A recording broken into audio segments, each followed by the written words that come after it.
2 tahun lepas, apabila kita berdepan dengan pandemik COVID-19, banyak perkara kita pelajari, khususnya dalam aspek membangunkan dan juga memastikan daya tahan keusahawanan kita dan juga PKS kita. Dari sudut kewangan, pembiayaan ini bukan isu yang baru, tapi masa pandemik, banyak perkara kita belajar tentang bagaimana untuk memastikan bahawa mereka ini berdaya tahan dan sebagainya. Kita berikan moratorium sebagai contoh, lama kita berikan, dan kali ini kita mahu wujudkan daya tahan itu dan kita mahu melihat kepada jurang-jurang pembiayaan ini diisi dengan segala ketersediaan perkhidmatan yang ada. Kalau kita bercakap soal alternative financing sebagai contoh, ini juga antara perkara yang boleh kita lihat dan juga pacu ke harapan untuk memastikan bahawa ia memenuhi jurang tersebut yang wujud ketika awal pembiayaan sehinggalah pembiayaan di peringkat bank komersial yang mereka layak dapat disebabkan oleh track record tersebut. Saya nak bawakan diskusi pada jam ini bersama dengan pakarnya dalam sektor ini, Ketua Pegawai Eksekutif ATS Malaysia, iaitu Wan Muhammad Azriq, Wan Zulkifli. Terima kasih kerana bersama dengan kami. Di luar pula kali ini, biasanya guna Skype kan. Kali ini berbeza. Okey, pembiayaan alternatif. Ini bukan baru. Banyak kali sudah kita bincang. Tapi untuk bajet 2023, bagaimana ini harus diberikan tumpuan? Kerana kalau kita melihat, sejak pandemik berlaku, ini menjadi tumpuan besar untuk PMKS kita ataupun startup kita menjana dana untuk mereka pulih kembali dan sebagainya. Apa yang perlu terkandung dalam bajet 2023 dalam sudut alternative financing? Terima kasih Najib. Ada beberapa elemen yang Najib mention tadi dalam belanjawan 2023, khususnya dari segi pembiayaan alternatif. Alhamdulillah kita juga lihat seperti mana Najib sebut pada tahun 2020 hingga 2021. This is purely market forces di mana take up kepada pembiayaan alternatif ataupun pendanaan awam, khususnya equity crowdfunding, telah meningkat sebanyak 73%. Wow. Di mana dari segi ringgit Malaysia jumlahnya adalah dalam lingkungan 221 million pada tahun tersebut. Okay. Dan ini dijangka akan terus meningkat.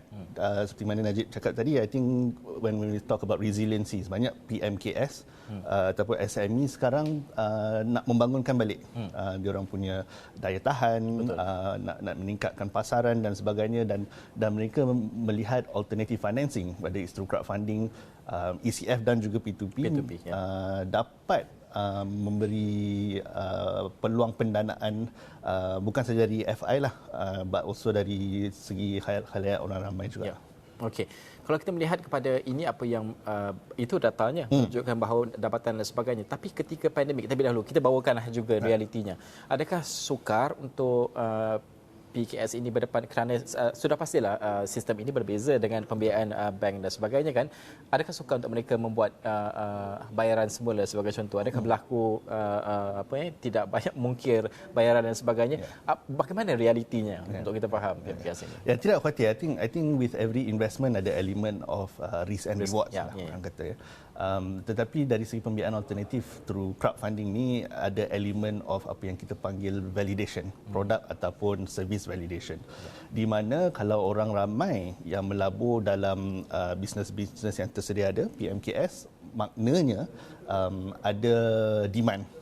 Dan saya tak khawatir, maybe some of this business akan maybe bankrupt ataupun akan terus maju, right? Demand itu tertumpu ke mana sekarang? I think banyak sekarang, and I think ini ada kena-mengena dengan belanjawan 2023 adalah dari aspek pendigitalan. Tak kisahlah dari segi agri, dari segi F&B, pharmaceutical dan sebagainya, semua elemen-elemen ataupun dari pelabur, mereka mementingkan aspek pendigitalan. Dan ini saya rasa we are in the new age of digitalization lah. Tak kisah industri mana, it's agnostic as long ada digital. Okay. ESG juga kadang-kadang kita dengar macam besar topik ni, ESG ini kan, juga menjadi tumpuan dari segi menilai aspek pelaburan portfolio mereka dan sebagainya. Adakah ini ada way forward yang perlu diberikan tumpuan? Saya rasa ada, dan saya juga tak khawatir nanti pembentangan bajet 2023 juga ada elemen ESG dari segi alam sekitar, dari segi sosial dan juga dari segi takbir urus takbir. Dan ini bukan sahaja tertumpu kepada MNCs, the larger corporations, but also to the PMKS ataupun bisnes-bisnes yang kecil, dan ini akan memberi impak besar pada perkembangan ekonomi negara. Okey, etis kelainannya adalah berfokus kepada Islamik, penyediaan platform itu adalah bentuk Islami. Bagaimana untuk kita melihat keadaan semasa ini? Kerana penembusan masih lagi rendah, saya kan? Ya. Kita boleh ada banyak lagi ruang untuk ditembusi untuk penetration dan sebagainya. Di mana realitinya pada ketika ini di Malaysia dan apa lagi yang perlu dilakukan untuk kita propel, untuk kita push lagi further industri dan juga sektor Islamik ini, tidak kira financing, alternative financing ataupun dalam aspek yang lain. Dari segi industri ataupun sektor Islam secara amnya, alhamdulillah saya rasa Malaysia memang the front runners lah, dan dari report GIF Global Islamic Fintech Report, Malaysia telah berada di kedudukan pertama dalam 9 tahun berturut-turut. Keduanya Saudi dan baru ni ketiganya Indonesia. Dan secara tak langsung ini telah memberi peluang kepada Malaysia terus untuk position in terms of the growth of the Islamic market lah. Dan saya juga predict dalam bajet 2023 ada faktor ataupun elemen khusus di mana untuk menjadikan Malaysia hub Islamic fintech terkemuka di dunia. Dan ini seperti mana Najib mention tadi lah, bukan saja dari segi kewangan, I think things around financial support from patuh syariah dan sebagainya itu ada, tetapi juga dari segi social, di mana wealth distribution mungkin akan mempertengahkan lagi aspek-aspek wakaf, zakat dan sebagainya lah.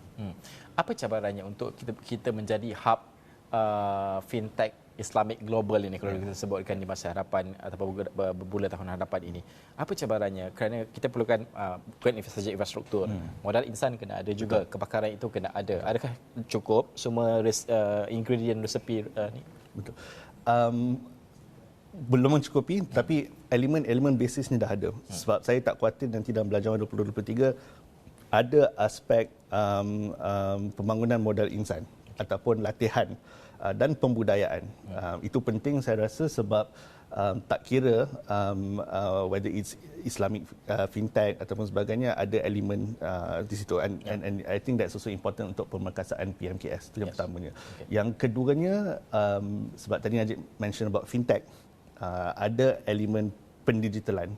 Dan ekosistem pendigitalan itu akan also transcend towards the Islamic economy lah.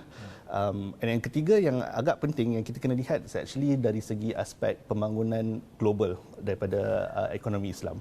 Di mana sekarang jumlah spending ataupun pembelanjaan secara umum dari Muslim-Muslim dunia, para Muslim dunia dianggarkan dalam purata 3 trilion USD. Dan ini dari segi lifestyle, dari segi pelancongan, pharmaceutical dan sebagainya. Di sini kita perlu ambil reflection with regards to how kita nak grow kita punya domestic Islamic economy jugalah. And saya rasa salah satu daripada ni tadi di mana Najib telah mention adalah dari segi pembiayaan alternatif.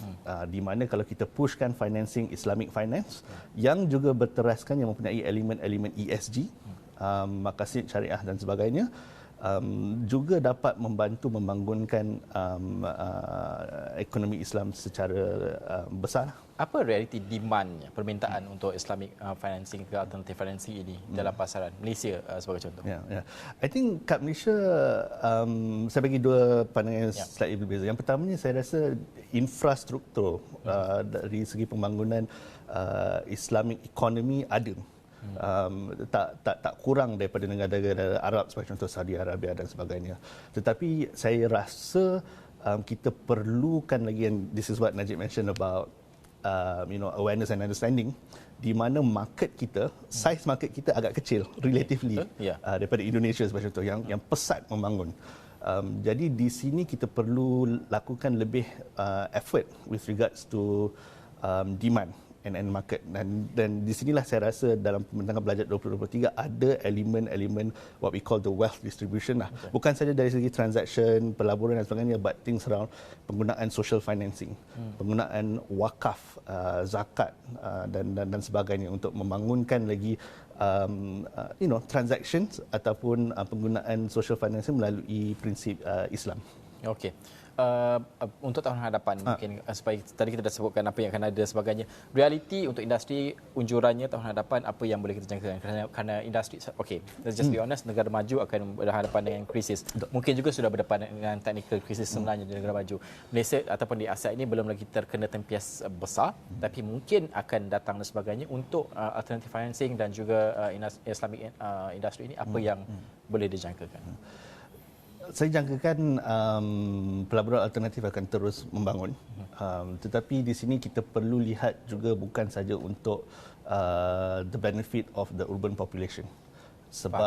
Sebab bila kita cakap pasal pelaburan alternatif, it's supposed to democratize. Yes, democratize and also be inclusive kepada seluruh rakyat Malaysia. Betul. Jadi di situ kita perlu memainkan peranan yang lebih kepada golongan-golongan yang mahu masuk to alternative financing, especially through digital platform seperti crowdfunding dan sebagainya.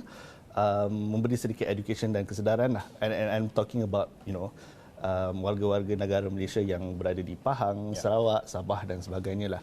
Jadi di situ kalau kita dapat unlock the awareness, saya rasa dapat membantu membangunkan ekonomi negara. Sebab di situ kita tahu banyak non-urban population terdiri daripada golongan-golongan M40 dan juga B40.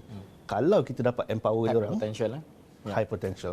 Dan di situ yang kita patut fokuskan jugalah. Sebab kita tahu juga subsidi sekarang ataupun yang lepas-lepas banyak memberi benefit kepada T20. Kan? Dan itu saya rasa terlepaslah sasarannya. Kita patut beri lebih perhatian kepada B40 dan juga M40 negara lah. Okey. Nazri, terima kasih kerana bersama kami pada jam ini. Ini juga topik yang penting kerana ini bergerak ke hadapan untuk membina daya tahan ekonomi kita pasca pandemik COVID-19. Kita akan bertindak sekali lagi. Selepas ini saya nak serahkan baton ini kepada rakan baik saya, Ibrahim Sani, bersama dengan tetamu yang lain untuk membincangkan lebih banyak lagi topik tentang pelaburan dan juga aspek-aspek yang lain. Startup juga akan disentuh selepas ini dalam Niaga Awani. Kita berhenti seketika. Badai COVID-19 meninggalkan impak luar biasa. Bagaimana bajet 2023 meneruskan momentum pemulihan negara? Tatkala kos sara hidup meningkat, cabaran ekonomi global. Apa yang ada dalam bajet kali ini untuk membina semula daya ketahanan negara dan memangkin pembaharuan? Pasca pandemik, bagaimana bajet kali ini akan membantu Malaysia untuk bangkit semula? Adakah terjawab persoalan demi persoalan tentang harapan kita? Kami bawakan wakil pelbagai kaum, pelbagai industri. Saksikan liputan istimewa Bajet 2023 Jumaat 7 Oktober ini bermula 3 petang hanya di Astro Awani.